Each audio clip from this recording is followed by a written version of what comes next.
It's another episode of Inside the Houston Texans. My name is Jake Asman. You can hear me on ESPN Radio. And, of course, my co-host is Houston Texans Insider for KPRC, Aaron Wilson. The Houston Texans have played their second preseason game. It was the home debut for CJ Stroud as the starting QB and D'Amico Ryans as the team's head coach. And the Texans lost to the Miami Dolphins 28-3. And in today's episode, we're breaking down all angles from the matchup yesterday at NRG Stadium. And Aaron, let's kind of get right into it. We'll start with CJ Stroud. He, of course, makes the start, and he goes out there, and he looks a lot better than he obviously did in his first start against New England last week. Your thoughts on what you saw from the Texans' second overall pick?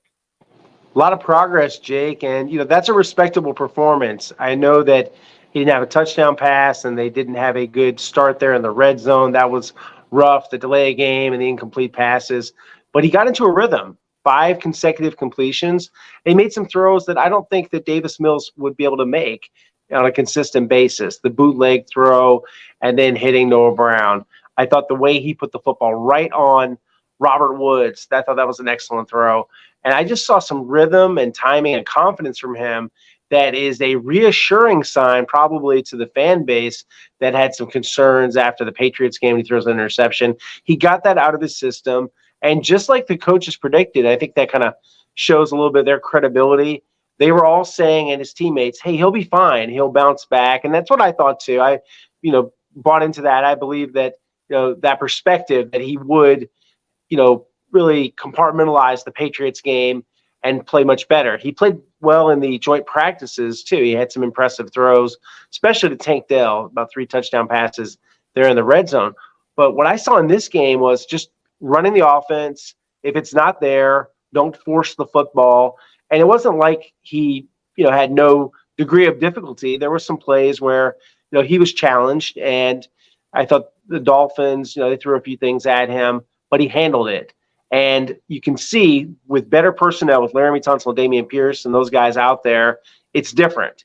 And the performance against the Patriots, looking back, is almost predictable that would happen with what they put him out there. And I think that was a mistake by the coaches, but maybe it's better that he at least saw, what it's like to go through that rough performance and then have his confidence boosted a bit by this one. And just talking with him afterward, you can tell this meant a lot to him. And like he said, you got to have some scars sometimes in the NFL. I love the way he talks about the game, and, he's very open. He talked about teammates telling him, hey, you're going to be okay. Just be yourself. He got advice from Garrett Wallow, the linebacker, and a lot of guys just really showed him that they had his back. And I think that's important to the locker room. That, to me, was more important than anything else that happened yesterday, was how CJ Stroud performed. So, yeah, I'm encouraged by that. Now, am I getting him a bust ready for Canton? Of course not, but solid, albeit unspectacular. You take that every time from a rookie. Yeah, you saw him get better after he made some mistakes in limited action in the first game. 4 drives that spanned the first 2 quarters of the game, 7 of 12 passes completed, 60 yards. He did lead a scoring drive, and there were a couple drops as well, right? So I thought CJ Stroud, he was really accurate, especially on that second drive. There were some wow-you-type throws that you saw at Ohio State, that you saw in that playoff game against the Georgia Bulldogs. So it was really good to see that version of CJ Stroud. And Aaron, I think the point you made about the offensive line is worth expanding on, because they put him in a position to succeed when you go out there and you have Shaq Mason and you have an all-pro like Laramie Tunsil playing on the left side of the line. Right. Yeah, there were no sacks, unlike a week ago when he was under heavy duress from the start of the game from Jump Street. This time, not having an Austin Deculus, not having a Michael Dieter out there blocking for you, but having the first string, with the exception of Titus Howard, who's improving in his broken hand recovery. But you have, Shaq Mason, you have Juice Scruggs, you have Kenyon Green. I thought they looked pretty good, especially the interior line. That was better than last week. So when you have those elements, you have a Dalton Schultz as a safety valve, you've got all these players you can work with. It gives you confidence. And, I think this time he wasn't the weak link. He was, a part of it. And the offense looked a lot more like it's supposed to. They've just got to get better. I wonder about that play calling in the red zone, not to get too regular season. I know you're not pulling out your best plays, but yeah, they just didn't seem to have a plan. They almost didn't seem ready for the fact that Denzel Perryman intercepts Tua And hey, now you got an opportunity. You got to score. I think it's a teaching moment for everyone. Remember, this is a rookie offense coordinator, Bobby Slowick, a rookie coach, and DeMeco Ryans, and a rookie quarterback and a rookie center. A lot of rookies in these last couple sentences for me, and it's just true. They have a lot of experience they need to gain in all of these roles. So, yeah, I think you look at the offensive line, and they have been challenged. DeMeco Ryans called them out, and they needed to be better.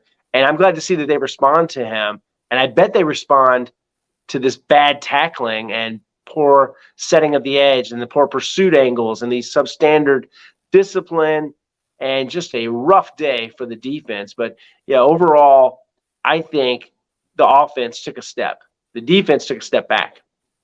You're watching Inside the Texans, episode number 4. Jake Asman, Aaron Wilson with you. This will be a weekly podcast, and pretty soon, multiple times a week, we will be going live covering the Houston Texans. Make sure you check out Aaron's work with KPRC. He is the number one Houston Texans insider. When something happens with the Texans, I guarantee Aaron knows all about it. So let's talk about the defense now. We got into CJ Stroud, but the rushing attack, the rushing defense for the Houston Texans. This has been a problem the last couple of years. DeMeco Ryans was not happy about it after the game. I mean, what did you see from the Texans defense, and how concerning is perhaps the Texans run defense?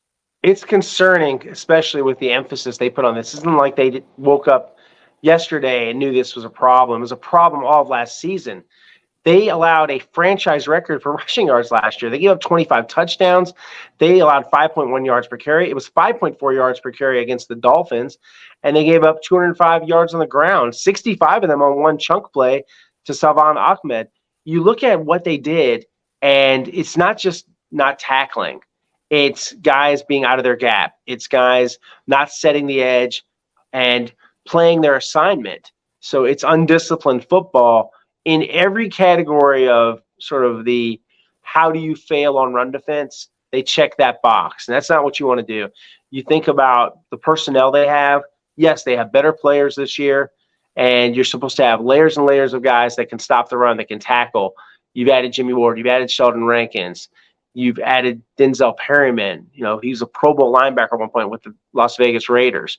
So all these things should have been better, and they weren't. And it wasn't just against the twos. Some of this stuff happened against the one defense too. But, yeah, I can think of some particulars. You know, you see Dylan Horton getting blocked, the rookie defensive end. You see Jake Hansen being out of position to make the tackle on Ahmed's run. And, you know, Henry Toto, this wasn't a good game by him. He's had a great camp, and he had a good game against the Patriots. This was a lot, really the worst I've seen him play. And, you know, not to be overly harsh, is, you know, because a lot of these are young players, but everybody's got to be better. You know, so you have Malik Collins and Sheldon Rankins. And Sheldon Rankins was very, very forthright about this. He said, that's not the standard. It's not good enough. And this is certainly not what DeMeco Ryans expected. He didn't come here to Houston, as he said, to lower his standard and to drop it down to, oh, well, it's the Texans. We're not expecting it to be like the 49ers. I mean, no, absolutely not.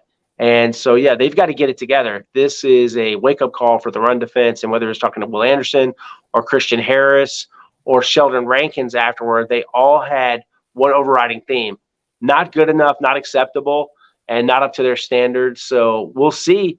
You know, they're establishing their standard. You know, you can talk about standard and what you hope to be in practice, but the games are what counts.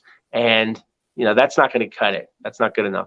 Well, especially towards the end of the first half when, you know, the Dolphins are in a 2-minute drive, and, you know, they call a run play to basically, you know, as, ND Kalu mentioned on the broadcast, basically to try and maybe loosen up the defense to set up a pass. And an unnamed running back on the Dolphins, no offense, he runs for 65 yards down the sideline in the 2-minute. Like, that's not supposed to happen. Those are supposed to be like a 3 or 4 yard carry to maybe set up some sort of bigger pass play, not gain 65 yards. So they got to get this corrected, Aaron, because, you know, for the Texans to overachieve, for the Texans to be a team that's a lot better than most people think, they got to be led by the defense, because you already hit on it. Rookie quarterback, first-year head coach, first-year play caller, no true number one wide receiver to this point. So the run defense has to be corrected. The defense has to lead the way, because that's how they're going to win some of these games, built on this defense making plays.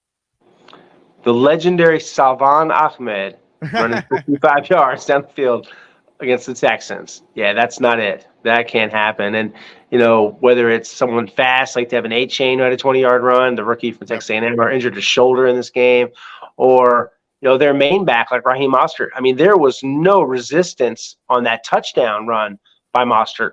Where were the safeties? Where was Jalen Petrie? They're getting blocked. So they aren't even in play. And that reminded me a little bit of the Raiders game last year when Josh Jacobs was doing whatever he wanted in the red zone and all over the field. So, this is a disappointing performance. And it really, I'm open-minded. We'll see how they progress if they get it together in the next couple of weeks. But it makes me think, yes, they're not going to be some kind of wrecking crew against the run, that they're going to be, maybe middle of the pack at best against the run. Just based on this sample, that's all we have to go off of. And, I think it's troubling, it's concerning, and I can't think of anything more important that they got to work on this week other than CJ Stroud taking yet another step. He's got to throw touchdowns, not just first downs. No question about it. And, one positive for this defense, Will Anderson, man. I mean, he just continues to look like a guy that's going to be, in no short order, one of the better defensive players in the league. Now, I get it. When you're going up against a running back in a pass rushing scenario, you're supposed to blow that guy up. But that play making, the viral rounds on the internet, Aaron, I mean, he just annihilated that dude to force that fumble on Skylar Thompson, nearly recovered the fumble as well. Like, that was the first of what I think will be many highlight level plays for Will Anderson as a Texan. Absolutely steamrolled the aforementioned Salvon Ahmed, made the 65-yard run. Also on the highlights for the wrong kind of highlights, wrong reasons, when you get just bull rushed by big old Will Anderson Jr. Some call him the Terminator. I just call him good. I mean, the guy is outstanding, and we've seen that in practice. It didn't surprise anyone that he made that kind of play because he's been itching to make that play. He just can't hit the quarterback. Now the quarterbacks are live, and cut this rookie loose. And he made that play on his own. It wasn't like they had to stunt. They put the wrong guy in front of him, and it shows. He laughed when he was asked what he thought when they put a running back on him, but you know how he felt. He was, excited about licking his chops to get in the backfield, Jake. And you think about, that kind of mismatch. Those things will happen again and again and again. So, yeah, Will Anderson Jr. Forgive me for the hyperbole, but I don't think it is. I think he could be the NFL Defensive Rookie of the Year this year. I think he has that potential. And if he gets 8 to 10 sacks, maybe he'll win that kind of award. But to me, he's a threat to sack the quarterback every game. And you can see why he's on the starting lineup and that they have Jerry Hughes working in with him and John Grenard being the two defensive ends, Will and John. So you look at potential, I think it's sky high for Will Anderson. I mean, this is a guy that I could see him being a team captain very quickly and being a Pro Bowl defensive end. And they nailed this pick, in my opinion. And, Cal McNair said this, and I think it was really astute of him. This was at the draft when they're introducing Will. We're talking with Cal afterward, and he said, that's why we have that draft capital. It's not to just sit on it and hoard it. It's to make these kind of moves, these bold moves. So, yeah, I credit them. I credit Nick Caserio for getting it done. Yes, they had to give Monty Osborne and the Cardinals a lot in that trade, but that's what you have to pay for sometimes, the quality. And Will Anderson is certainly quality. I mean, there's absolutely zero bust factor with this guy. I mean, he looks like the real deal to me.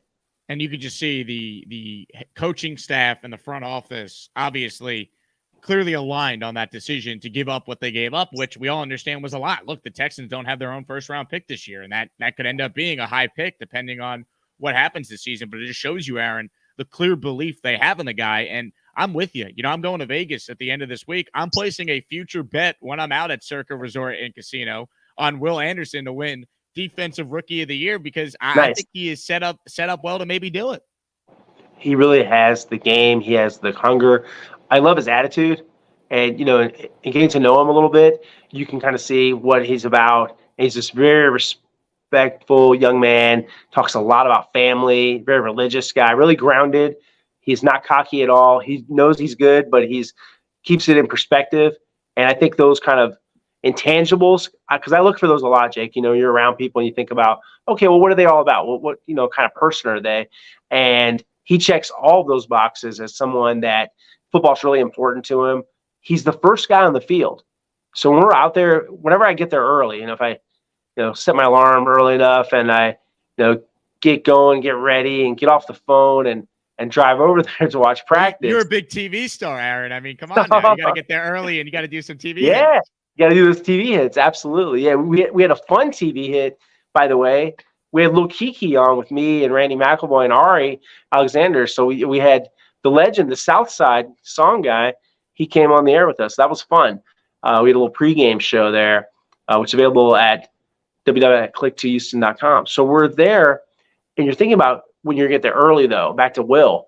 When you see Will, he's out there on the field, and it's a full day's work for this guy. He just seems tireless. He's really full of energy, relentless, always chasing the football, and I'm just very impressed by him. And of the true rookies, obviously, it's tougher to play quarterback. Sometimes defensive end's position you can have success at early, and I saw that success. There it is, me, and little Kiki. That's awesome. Yeah, I like that suit, Aaron. I mean, you pulled out all the stops for the Texans' first home game of the year. For preseason football, even, yeah. The standard, right? You always never want to lower your standard. Yeah, do your best. So yeah, it was a lot of fun. I had a good time. You'd like to see better football in terms of, the defense, which we're not beating a dead horse there. I mean, it's a serious issue, but overall, yeah, a good day and just fun to be back in NRG watching an actual game. I mean, practice, that can get monotonous at times. I thought the Dolphins thing was really good because it gave a new look, and you saw some different personnel that are out there against Tua and Tyreek Hill and Xavier Howard and Bradley Chubb. By the way, Laramie Tunsil manhandled Chubb in the one-on-one drills in the joint practice. I don't know if you've seen that clip where he just kind of carries him away from the pocket and discards him.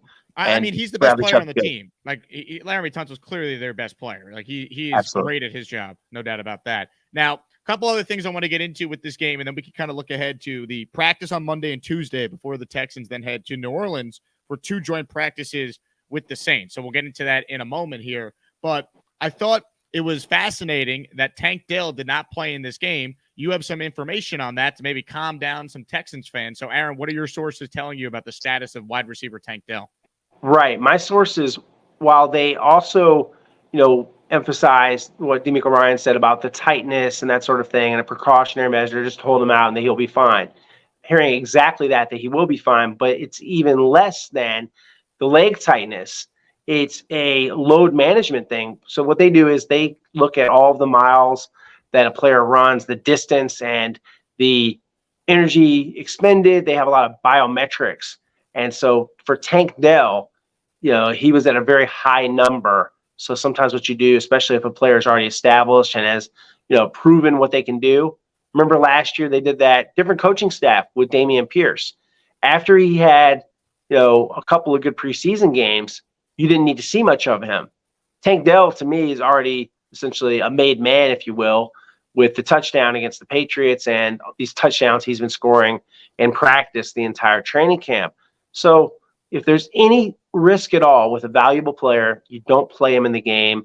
And that shows status for Tank Dell. What's the status? It's that he has status, that Tank Dell is judged to be, hey, let's be careful with this guy. It's not that important that he play in this preseason game. What else do you need to know about Tank? Tank's a good football player. Yeah, he's small, all those things. I saw him after the game. He couldn't do interviews or anything like that. But, yeah, he is absolutely fine. Nothing to worry about with Tank Dell.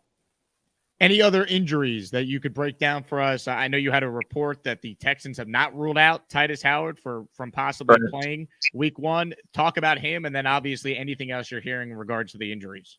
Right, yeah, with Titus. So he broke his hand in practice earlier in camp. He had surgery. He had 2 broken bones in the hand, so it was a little more complicated than they thought at first, and they've inserted metal hardware. He's now out of his cast, and he's just in a brace. So that's a step in his recovery. And he's been running, so he's able to run and work on a side field for a while now.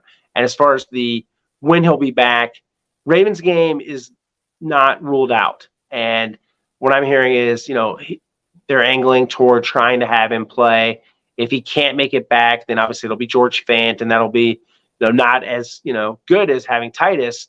But Fant at the same time, at least he has some experience. But yeah, Titus Howard, the earliest obviously he can be back is the Ravens game, and they'll have to gauge it because he's missed a lot of practice time. But you need your best out there. And by the way, they signed Jadeveon Clowney this week to a 1-year, $6 million deal. So it'll be Clowney against the team that drafted him. Once again, they'll square off. So you'll have Clowney out there and a lot of the other defensive players that Mike McDonald has. They have a good defense. They're missing a lot of corners, but they have a good front seven, Patrick Queen and Roquan Smith. I mean, it's going to be hard to run the ball. We'll get into the Ravens game in depth. But, yeah, I look at it and I think if you don't have Titus Howard out there, that's rough. But, yeah, there's a chance. There's I would say, I don't know percentage I put on it, but it has not been ruled out, which is the most positive thing I could say about Titus Howard's stats. Other injuries, they have, Roy Lopez was not a serious injury. He was able to walk fine after the game. I think he'll be okay. I don't know if he'll be able to practice on Monday, so we'll see his status. You look at some of the other injuries. They had some guys that couldn't play because they got banged up against the Dolphins. Jared Dokes, Dario Gomawale.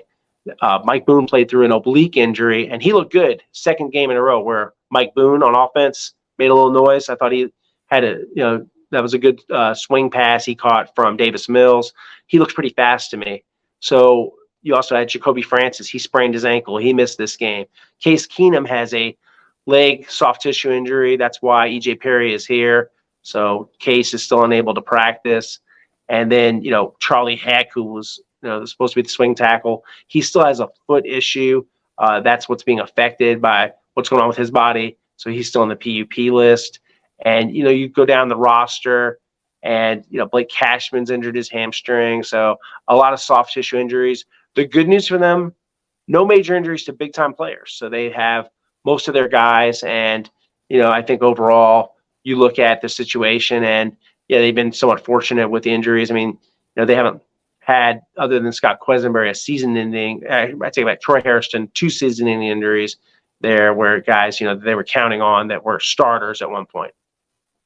We'll keep rolling here. If you have a question for Aaron Wilson, once again, this is Inside the Houston Texans, a weekly Texans podcast you will not find anywhere else. There's no one in the city of Houston that has more insider knowledge than Aaron Wilson. So we're thrilled to bring you an awesome inside look on the Texans each and every week, and perhaps multiple times a week once we get a couple new sponsors on board, which we're really excited to announce in the coming week. So looking forward to that. We'll get to your questions in a moment. Before we do that, though, Aaron, I do want to get back to the quarterback competition, quote unquote, because I think you and I both agree it is still set up for CJ Stroud to start week 1 against the Ravens. But DeMeco Ryans, after the game, when asked about CJ Stroud's status, said, quote, "We'll have a starter in Baltimore. You'll see the starter when we get to Baltimore." I know it will leak out that he's going to start before then, most likely, but your thoughts on that? Do you really think the Texans won't publicly announce Stroud as the starter till the week going into the Ravens game? I don't think that they will do that. I think that they will sometime after the last preseason game. That's when I think it'll happen. Maybe not that day. Maybe it's later in the week. Maybe as late as the beginning of the game week against the Ravens. But I don't see how, when you already know that he's the starter, this helps them. Maybe perhaps they'd like it from a timing and PR standpoint to be, he's coming off of a good game against the Saints. He's had a couple of games he's stacked, and then you do it. But, yeah, he says he's QB1 on the depth chart. It's unofficial, of course. He takes all of the first-team reps. He has started both games. He certainly did not embarrass himself, in my opinion, in the first game. It was a little rough. And then this game, a positive step. So, whenever they do it, they do it. But I don't need for them to make the announcement in terms of me understanding, the situation. It's the same thing for the media, for the fans, for the team itself. Yeah, CJ's the guy. That's why you picked him.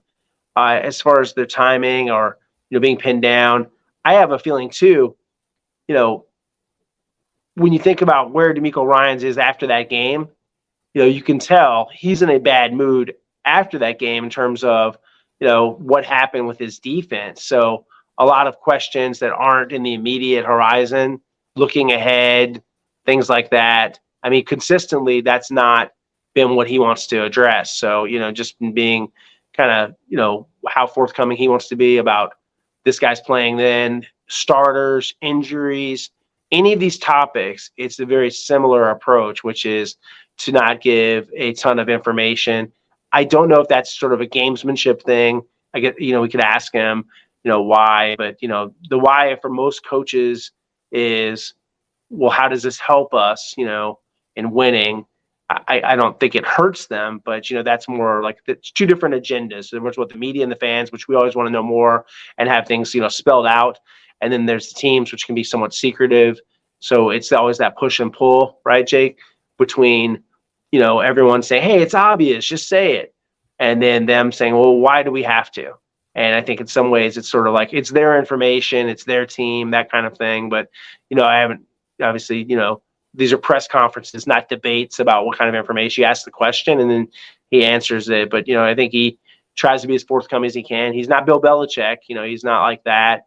He's not out there to, I think he answers the questions quite well. He gives a lot of answers, especially if it's a feature and he can tell it's sort of a feature question, or maybe it's a player that played well. He gives you a great answer. And I understand the perspective because a lot of coaches, especially first-year coaches, they're reticent to give out a ton of information. I don't know. What do you think? I mean, what's your take on this as far as the announcing or sort of the style and the thinking that goes into whether you make announcements or not?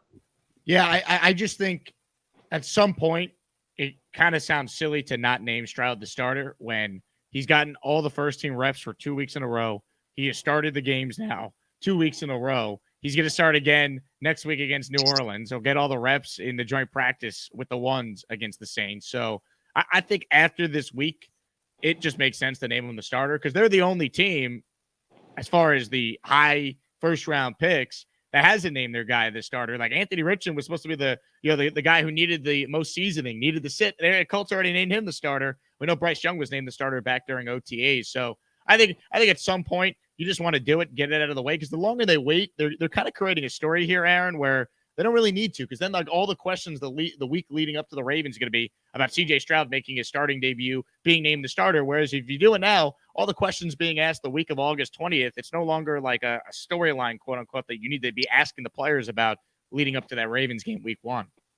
Interesting. Yeah, I think that it would kind of get to a point where you have that day where, say, he's named, then maybe he talks another day or soon thereafter, and you could have some reaction from players and they, show their support. And because, whenever this happens, that is going to be the story of the day and probably for 2 days. And then at some point you start talking about, well, what's the matchup like? What will the Ravens try to do to a rookie quarterback, et cetera?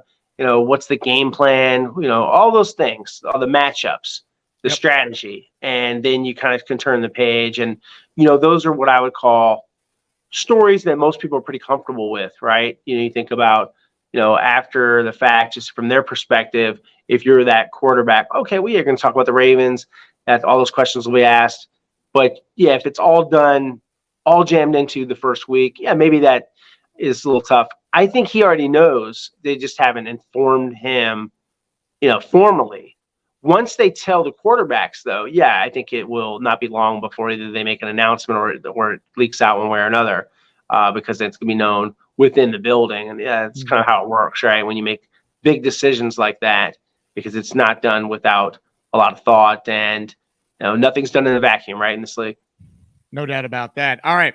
Hey, in 1 minute or less before we get into some questions here, before we wrap up this episode of Inside the Houston Texans, give us a little preview for this upcoming week, Aaron. We know there's practice Monday, so that'd be tomorrow, and Tuesday before they head to New Orleans for 2 joint practices with the Saints. You got the game next week against New Orleans, the final preseason game for the Houston Texans. What are you looking to see this week in Texans land?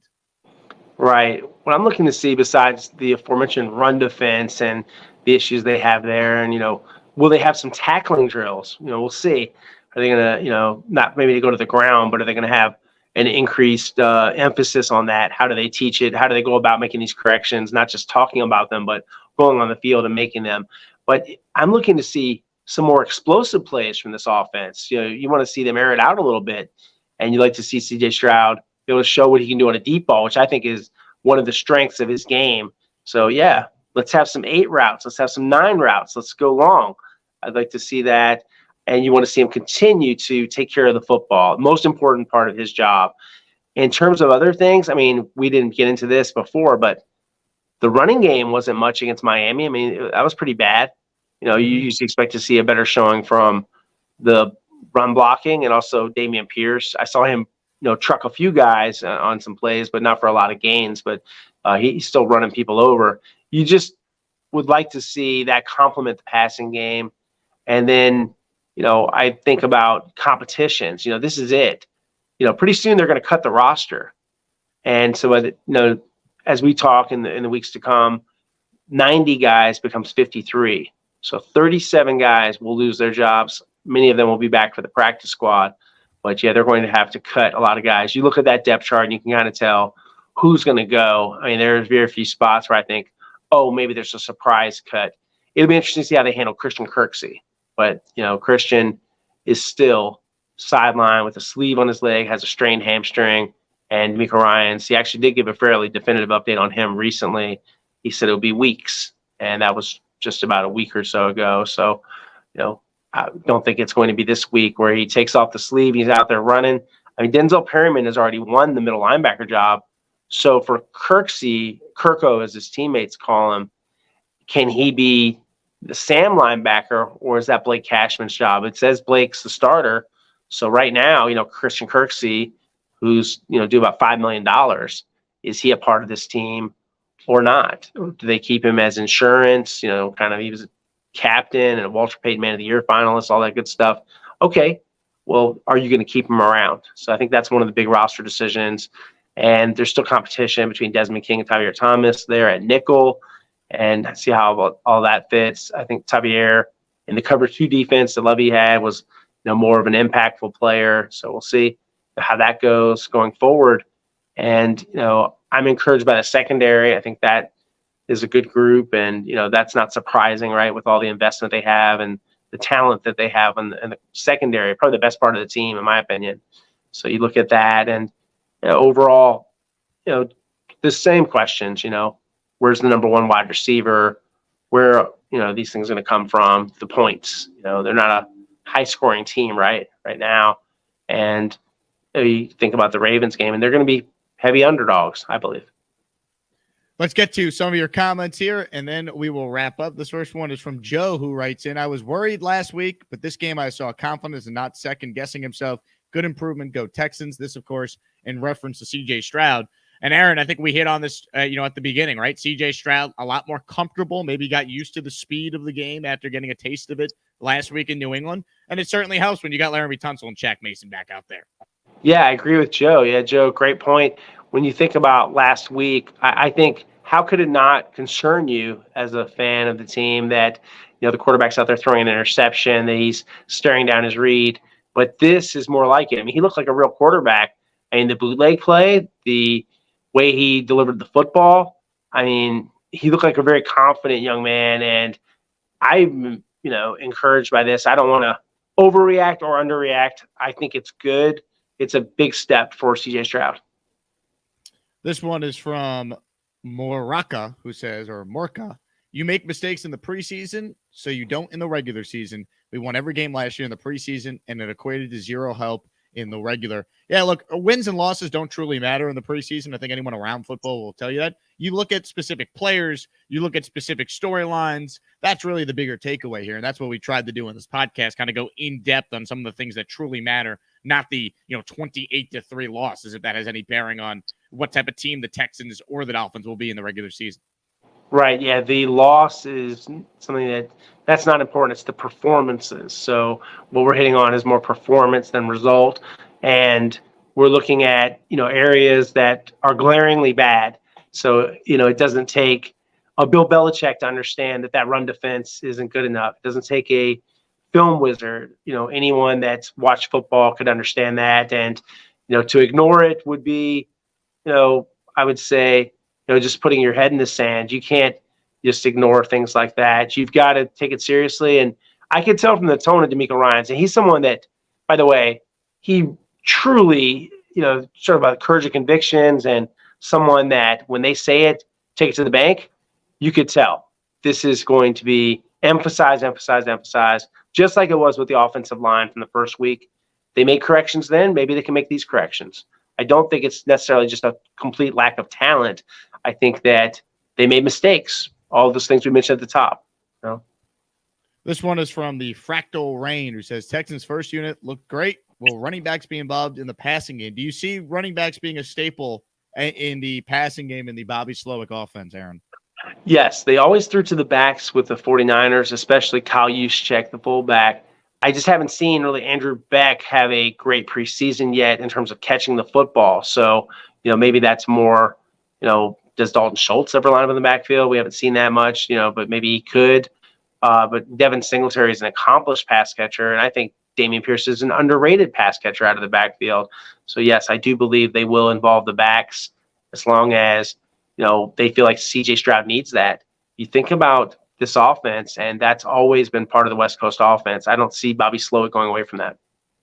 Johnny Lambo wants to know, what the hell was that series after Perryman intercepted it? They've done so well in the red zone and camp and practice. Then that happens concerning ... I wouldn't say concerning because it's only the preseason, but that's a huge learning experience. Like if that were to happen in the regular season, you can't have penalties, you can't have miscommunications. It felt like they were completely out of sync on that drive, and it was a missed opportunity to, force the turnover and then immediately score and give yourself a lead early in the game.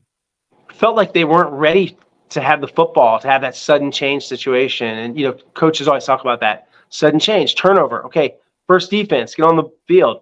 Offense, get on the field. When these things happen, whether it's good, your team taking it away, or bad, they take it away from you. So that's part of situational football. And actually, as I say this, that's a question I think I want to ask tomorrow on Monday at D'Amico Ryan's press conference about sudden change and drilling on these things, because they just did not seem prepared. As you said, I agree with you wholeheartedly. You think about what happened there and where's your script? So Bobby Slowick, yeah, I mean, that's not good on his part. I put it on him just as much as the players. The coaches have to have a plan. You're in the red zone, all of a sudden you got the ball. What's your play? Yep. You should be scoring. You should be scoring fast, just like that. No question about it. Do something. And then I don't have a problem with them going for it on fourth down because, it's better for CJ to have the rep than to say, okay, field goal. Of course, Kaimi Fairburn can make that chip shot. It's better for Stroud to have the rep. But just overall, yeah, that was a fail. No doubt. All right, last one real quick, Aaron. This is from Moraka. Do you think D'Amico will take back over the defensive play calls? Interesting question. Yeah, he's been having Matt Burke do it for the past 2 games. I think that they're going to continue the way they're going. I don't think all of a sudden he's going to be like, this is mine. But, we'll see. I mean, you can't rule that out, right? And obviously, I would think if it gets off to a bad start in the regular season, that's probably the first thing he's doing is I'm calling the defense. Matt, you help me, which is what they had originally said they were going to do. But then, sometimes in preseason, you do it differently because you want the coach to have that experience. So it doesn't mean necessarily this is permanent. Like, oh, we're taking it away from you. It may be that the plan is all along for D'Amico to call the defense, but Matt to get some reps here. Reps for the coaches, just like reps for the players in the preseason. No doubt. All right, new segment idea I just thought of. We'll do this every week, Aaron, because you're arguably one of the most best-dressed Houston media members we've had. Well, thank you. Rate Aaron Wilson's fashion each week on a Texans game day. So this was the look yesterday. You had the blue suit. You had the white sneakers. Comment down below, Texans fans. 1 to 10 score. Can't wait to hear. How would you grade Aaron Wilson's fashion? We'll post it every week when we do another episode. I've got competition too, Jake. There are some spiffy dressers in this press corps, and there's some guys with some different looks. You got to prepare every time you come to the stadium. I mean, it's not the NBA. Those guys are, I think, the sharpest. But, you think about the players, and these guys bring it. Whether it's like Laramie Tunsil or Titus Howard, a lot of these guys, excuse me, including the big guys at the height of fashion. What I'm envious of with the players, I cannot, obviously, I'm not in their financial stratosphere. The bags. Those bags are great. You ever see like the Louis Vuitton bags these guys have and other brands? Incredible. Just spot on. No doubt about it. Aaron, this was a lot of fun. This was our longest podcast, and it makes sense because we got a lot to talk about. Texans fans, we will give you the best comprehensive Texans coverage you're going to find out of any Texans podcast out there. Aaron's as plugged in as anyone, and we're going to bring you the inside scoop on what you need to know about the Texans throughout D'Amico and CJ Stroud's first season at the helm. Here's what you could do to support us. One, like this video, subscribe to my YouTube channel so you continue to find out when we're going to go live. This will be a weekly and soon to be multi-time a week podcast. Two, support our sponsors. We got a couple big ones we're about to announce in the coming weeks. So when that happens, support them so we can keep this show rolling. And of course, number three, follow Aaron. Check out his work with KPRC at Aaron Wilson_NFL. You can find me on Twitter at Jake Asman. We are both on Instagram as well. And we will bring you more Texans content as we continue to move along. So, Aaron, this was a lot of fun, my friend. Enjoy the off day today. I know it's not really an off day. You got some things you're still going to write up, and it's going to be a busy week. I know you're headed to New Orleans, so we will check in with you later on in the week. And obviously, we're another week closer to real football being played on September 10th against Baltimore. Thanks, Jake. Yeah, definitely. Let's see if we can get a big, easy podcast going later in the week. He's Aaron Wilson. My name is Jake Asman. Thank you for watching, Texans fans. Comment down below your biggest takeaway from this Texans game against Miami. Thanks for tuning in. Go Texans, everybody, and we will talk to you soon.